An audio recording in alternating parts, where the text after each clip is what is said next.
Nos acompaña Pablo Gil desde XTB. Pablo, muy buenas tardes.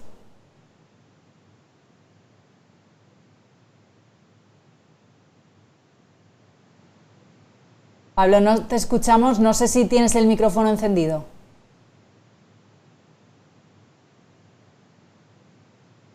A ver, ahora. Ahora sí. Ahora, perdonad, lo siento mucho. Bueno, ya te escuchamos, Pablo. Decíamos, esas 5 semanas consecutivas de subida, podía haber el miedo a cuándo llega o no llega la corrección. Si es que llega, de momento el IBEX sigue subiendo, de momento sigue el optimismo en general en el mercado y con un IBEX 35 hoy por encima de los 8.300 puntos. ¿Cómo interpretas estos ascensos que continúas? ¿Cómo interpretas este avance del selectivo una semana más, por 5ª semana consecutiva? Estamos en una situación donde está claro que no hay noticias negativas por delante, todo pinta muy bien, sabéis que final de año suele ser una ciclicidad bastante positiva para las bolsas, no ocurre siempre, en 2018 pues fue todo lo contrario, pero estadísticamente lo normal es que los finales de año sean positivos. Tenemos una reunión del Banco Central Europeo que va a hablar de más estímulo monetario para combatir la situación de recesión económica que se va a presentar nuevamente durante el 4º trimestre. Tenemos las noticias positivas de las vacunas de Pfizer, de Moderna, de AstraZeneca. Probablemente se va a desbloquear el apoyo fiscal en Estados Unidos con un nuevo paquete de estímulo. La verdad es que ha habido un acercamiento de posturas muy bueno entre el Reino Unido y la Unión Europea durante los últimos días. Todo parece pronosticar que vamos a tener finalmente un Brexit negociado y no un Brexit duro. Creo que todo está muy de cara para que las bolsas sigan aguantadas. Da vértigo ver la velocidad con la que se ha producido la subida durante este mes, ¿no? Y es un mes histórico en términos de rentabilidad y evidentemente siempre andamos con ese miedo a una potencial corrección.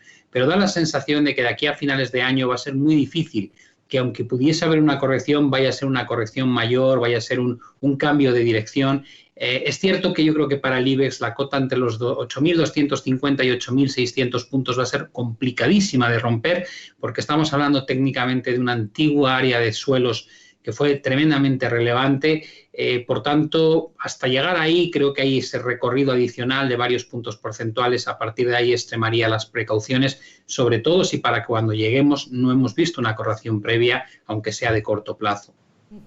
Hoy además hemos tenido datos en Estados Unidos. Bueno, hemos tenido esta semana varias referencias, sobre todo hemos tenido unos PMIs que nos han dado un poco el pulso de lo que está sucediendo en las economías y en el plano macro. Bueno, pues hoy el dato del día era esas cifras de empleo, de creación de empleo en Estados Unidos. El mes pasado se crearon 245.000 empleos en el país, es bastante menos de lo que se estaba esperando. La tasa de desempleo se sitúa en el 6,7%. Hemos tenido datos pues no tan positivos, más positivos por ejemplo en la región asiática esta semana, en China, en Corea del Sur, en Japón, pero no tan positivos por ejemplo en el caso de España o incluso de la eurozona. En Estados Unidos hoy tenemos esta cifra de empleo. ¿Cómo ves, Pablo, el panorama macroeconómico que se está dibujando en esta recta final del año?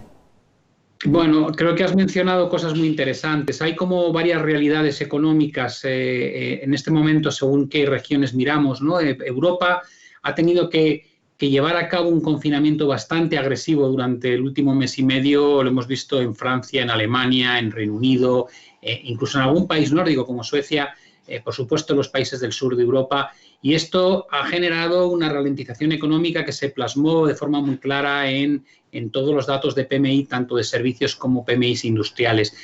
Ya nos advertía Christine Lagarde, la presidenta del Banco Central Europeo, que había que bajar mucho las estimaciones respecto a lo que sería el 4º trimestre en Europa e incluso no descartaba que viésemos datos económicos otra vez en niveles negativos.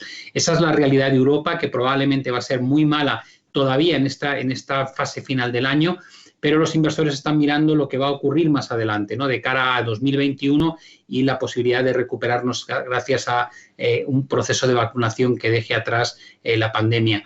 En Estados Unidos no se han llevado a cabo esas medidas de confinamiento tan severas, han seguido creciendo, recuperando el ritmo económico, pero ya las últimas semanas hemos visto cómo algunos estados demócratas han empezado a imponer otra vez restricciones a la movilidad. Hay una sensación de que tras Thanksgiving, que es como su Navidad, vamos a ver De hecho, ya estamos viendo unas cifras de COVID-19 allí en Estados Unidos bastante preocupantes, con 100.000 casos de ingresos en UCI en un solo día, 200.000 contagios nuevos al día, la mayor cifra de fallecimientos en un solo día también. Todo parece indicar que tan pronto tome el control Biden de la presidencia de Estados Unidos, va a imponer un sistema de contención del coronavirus mucho más agresivo que por el que optó Trump, y eso va a tener una repercusión económica. Probablemente lo que estamos viendo en este cuarto trimestre en Europa lo vamos a ver reflejado en el primer trimestre en Estados Unidos, y luego tendríamos Asia, que tal vez sea el foco de crecimiento económico más estable en este momento, porque China, evidentemente hay que creerse las cifras que nos dan. Ya sabes que hay mucho escepticismo respecto a lo que llega de la segunda potencia económica del mundo, pero da la sensación de que ese control férreo que tienen sobre las libertades también funciona mucho mejor a la hora de contener este tipo de situaciones. Y, por ejemplo, Japón, que no es un caso donde uno deba dudar de los datos, están combatiendo el coronavirus con muchísima mayor efectividad que nosotros. Da la sensación de que el bloque asiático en su conjunto puede ser uno de los claros ganadores en esta pandemia en cuanto a la velocidad de recuperación de crecimiento económico, y por tanto una buena alternativa de inversión desde el punto de vista de las bolsas para el próximo año. Pablo, hoy hemos estado también muy pendientes, en la última semana y en las últimas semanas, del precio del petróleo. Veíamos ayer ese acuerdo entre la OPEP ampliada, los principales países productores y exportadores, 500.000 barriles diarios más a partir del mes de enero, y un precio del petróleo que sigue subiendo. Lo tenemos en el caso del Brent por encima de $49 el barril, sube también el West Texas americano por encima de 46, y pues detrás de ello las compañías del sector. Hoy hemos visto a Repsol con una subida de más del 5,2%, 8,56 € la acción. Sí, teníamos un miedo a la situación que podía generarse en torno a la decisión de la OPEP y Rusia. Sobre el papel, lo que estaba preparado era que a partir del 1 de enero se eliminasen las restricciones a la producción de petróleo, lo cual iba a aumentar notablemente la oferta por parte del cártel y Rusia. En lugar de eso, se ha buscado una alternativa mucho más suave. La idea es incrementar a un ritmo de 500.000 barriles de petróleo diario y revisar la situación mensualmente. ¿Qué quiere esto decir? Que si de repente surgiese otro foco de crisis en torno al coronavirus o un desplome en la demanda mundial de petróleo, el cártel no va a tener ninguna duda en volver a marcar restricciones a la producción mucho más severas, lo cual volvería a contener el precio. Yo creo que eso es lo que ha visto el inversor. Ha dicho, de momento, la ampliación de la producción de petróleo va a ser mucho más contenida de lo que inicialmente parecía que podía ocurrir a partir del primer día del año que viene. Va a ser un proceso más lento y encima lo van a monitorizar. Por tanto, van a intentar cuidar para que el precio del petróleo no tenga grandes correcciones, sino que siga esta fase de recuperación que comenzó ya probablemente a mediados de marzo y que ha seguido manteniéndose durante lo que ha quedado del año. En el otro lado de la tabla, hoy dentro de la bolsa española, tenemos cómo continúa la corrección en los títulos de Farmamar, caída de más del 5%, y hoy destaca también la subida de los bancos. Tenemos a Santander y a BBVA liderando la tabla. Hoy, por cierto, la semana que viene tenemos esa reunión que todos estamos esperando del Banco Central Europeo, donde esperamos nuevas medidas de apoyo a la economía, y hoy en Negocios Televisión, hemos tenido acceso a un documento, a una alerta que ha lanzado el Banco Central Europeo, que alerta al sector bancario de cómo está teniendo en cuenta los riesgos derivados del impacto de la pandemia, de cómo deben seguir incluyendo las provisiones, aunque vengan de créditos y de avales públicos como los ICO, en sus balances, que no deben sacarlas de cuenta para dar un reflejo fidedigno de lo que está impactando en sus cuentas la crisis. ¿Cómo veis, Pablo, desde XTV al sector bancario en estos momentos?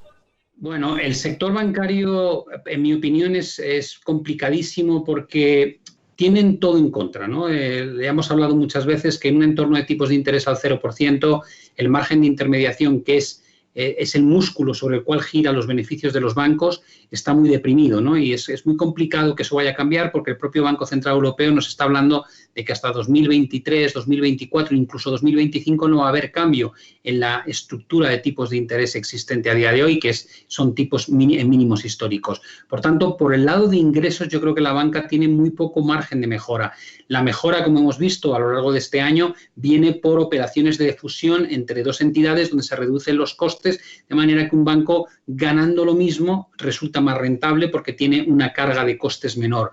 Pero en el tema de lo que me comentas, evidentemente el Banco Central Europeo lo que está diciendo es, señores, la crisis es profunda, tienen ustedes que provisionar ante posibles fallidos en términos de préstamos o créditos, porque cuando la recesión es de la magnitud que estamos viviendo a día de hoy, lo que automáticamente ocurre es que muchas empresas o bien quiebran o muchas personas particulares entran en una situación de desempleo y no tienen capacidad de devolver esos préstamos o créditos. Por tanto, los bancos tienen que contar con esa situación, con ese riesgo y provisionar de una forma mucho más abultada de lo que suelen hacer ese riesgo de impago. Ahora bien, también es cierto que se comenta desde hace ya bastante tiempo la posibilidad de que el Banco Central Europeo esté planteándose crear lo que llamamos un banco malo que en el fondo se convertiría en un cajón desastre donde los bancos puedan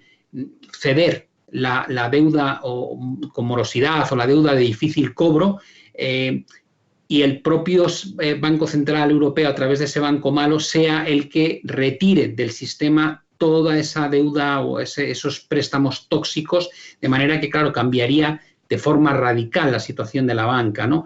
Es una noticia que habrá que estar muy pendiente, no quiere decir que vaya a ocurrir en diciembre ni mucho menos, pero tan pronto como ocurra será un gran catalizador para la banca. Si no ocurre esa noticia, yo personalmente sigo pensando que los bancos no son el sector donde hay que buscar el posicionamiento a medio y largo plazo, sino que es mejor buscarlo en otros sectores que tienen un potencial de crecimiento mayor. Pues tomamos nota. Pablo, muchísimas gracias. Buen fin de semana. Muchas gracias.